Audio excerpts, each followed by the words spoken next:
Heard.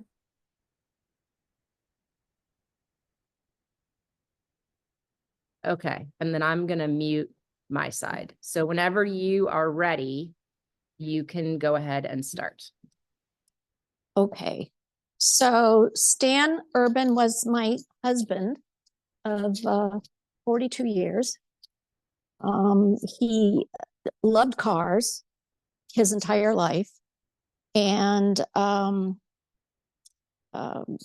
worked in car dealerships in college, put his way through school working as a mechanic, and eventually became an automotive technology teacher in a high school. And after that became faculty at a local community college. But cars were his passion.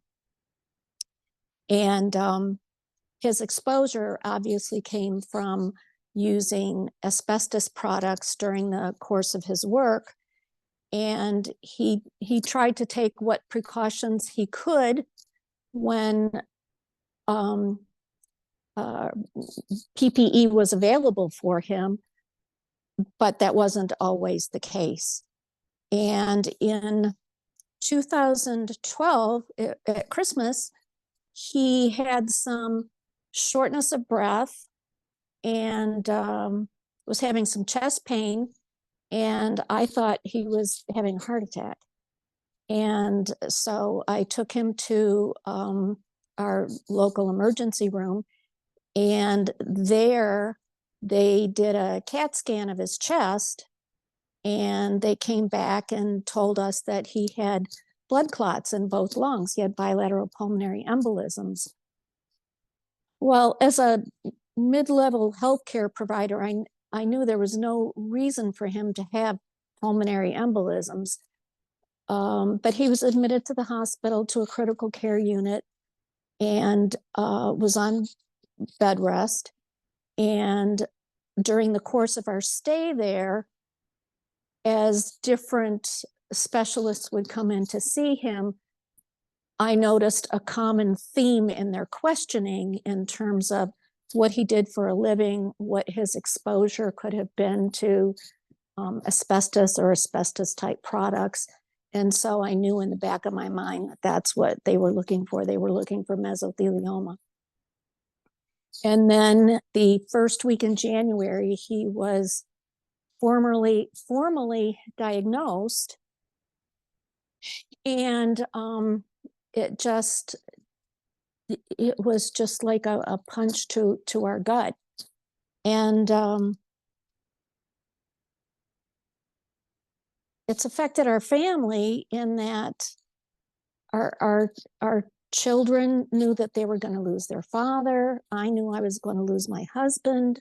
My husband was worried about what things would be like for us after he was gone.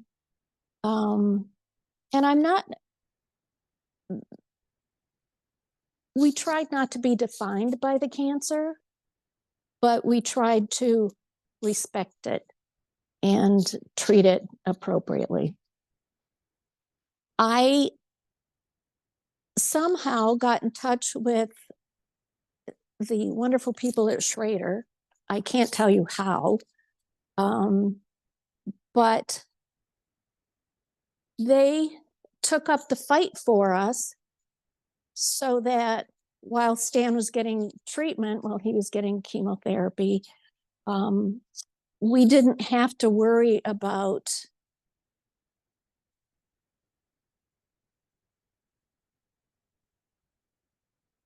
being provided for, or about, I'm looking for the right words here.